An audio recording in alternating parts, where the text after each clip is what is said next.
Hello guys, it's me again, Julius Russell.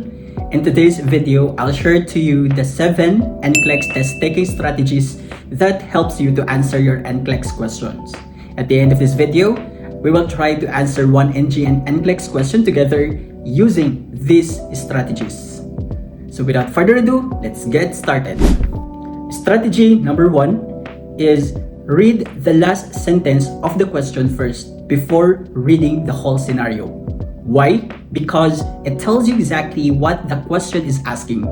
Are they asking for initial or first action? Are they asking for the best response or appropriate intervention? Kasi kapag alam mo na ang goal ng question, mas madali mong maintindihan ang buong scenario.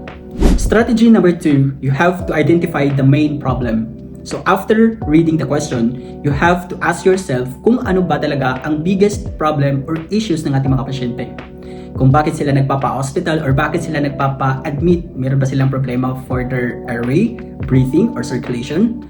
Huwag po kayo agad tumingin sa mga choices. You have to analyze first our patient. Number 3, eliminate the wrong choices. One of the best strategy is not finding the correct answer immediately. Instead, eliminate the choices that are clearly unsafe, unrelated, or outside of the nurse's scope of practice. So kapag dalawa na lang ang choices, mas mataas ang chance na piliin mong yung the best answer. Strategy number 4, think patient safety. Always remember that patient safety comes first. So if you think 2 answers look correct, then you have to ask yourself which action na mas safe ang iyong pasyente. Then most of the time, that will be your best answer. Strategy number 5, never add information. Actually, this is one of the biggest mistakes natin na parang nag-assume tayo or to the point na nag-overthink na tayo sa questions or sa mga answers natin. Please, during your NCLEX examination, don't assume, don't overthink. If it's not written in the question, do not add it. Okay? Answer only based on the information given. Strategy number 6, be careful with absolute words. Watch out for words like always, never, only, or must. Hindi ibig sabihin na automatic mali na po yung mga words na yan.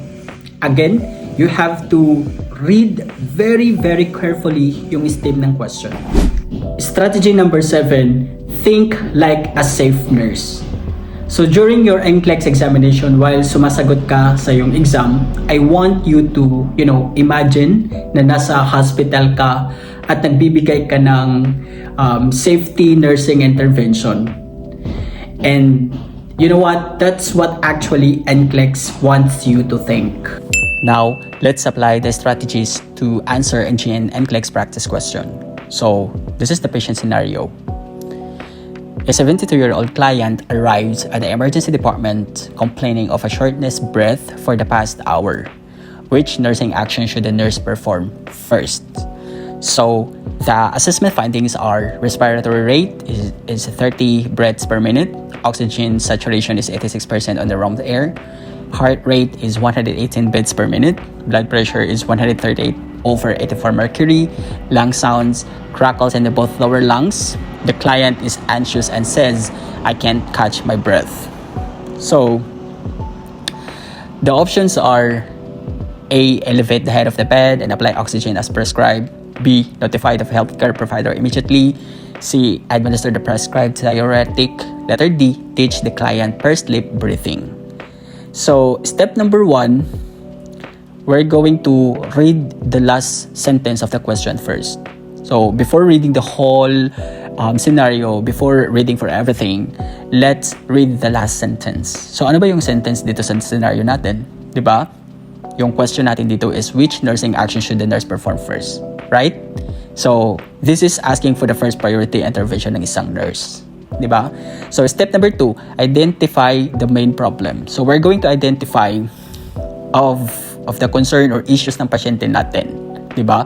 And isa sa makikita natin na problem is yung shortness of breathing.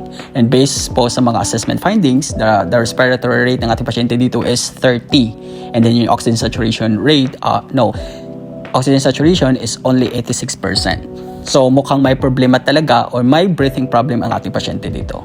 Diba? So step number 3, we're going to think ABC. So ano ba yung ABC? Let's apply the ABC principle.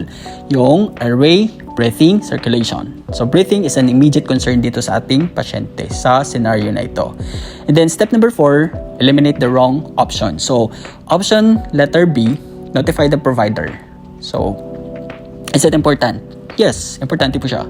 Pero kailangan mo bang tawagan agad ang provider or a physician bago tulungan ang pasyenteng huminga? Of course not. Diba? Kasi kapag ginawa mo yan at tatawagan mo yung physician o yung provider mo bago ka gumawa ng mga intervention, papapagalitan ka. Kasi wala kang nursing intervention. Diba? So, we're going to eliminate the option letter B. Option letter C, give the diuretic. Is it important? Yes. But it may be appropriate later depending on the diagnosis. But the patient is currently hypoxic kasi. And diuretic is a type of medication. It really needs prescription from our provider. Okay?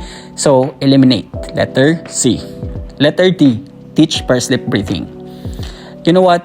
This option, teaching is not appropriate with the patient is struggling to breathing, diba? And yung pasyente natin dito is hypoxic yung pasyente. 'Di ba? So hindi na yan mag sa mga teaching, 'di ba? So the correct answer here is A or letter A, which is the elevate the head of the bed and apply oxygen as prescribed. So ano ba yung oxygen na pwede nating ibigay sa pasyente kahit walang prescription ng doctor? 'Di ba? 2 liters per minute, right? So, yung rationale natin dito is the patient is experiencing signs of impaired oxygen. The nurse should first improve oxygen delivery and position the patient to make breathing easier. Once the patient breathing is stabilized, then that's the perfect time to notify the provider, right? And then administer the additional treatments and provide education as appropriate, diba? So, what strategies did we use? Diba? Read the last sentence first, identify the problem, apply the ABC principle, eliminate the options, choose the safest nursing action to our patient. So, I think that would be all. Thank you so much for watching this video.